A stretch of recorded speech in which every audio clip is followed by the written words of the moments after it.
بسم اللہ الرحمن الرحیم۔ السلام علیکم۔ فضائل کلمہ توحید۔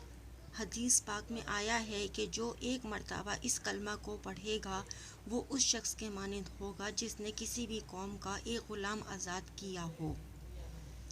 10 مرتبہ پڑھنے کی فضیلت۔ جو شخص اس کلمہ توحید کو 10 مرتبہ پڑھے گا تو وہ اس شخص کے برابر ہوگا جس نے حضرت اسماعیل علیہ السلام کی اولاد عرب قوم میں سے 4 نفر آدمی آزاد کیے ہوں۔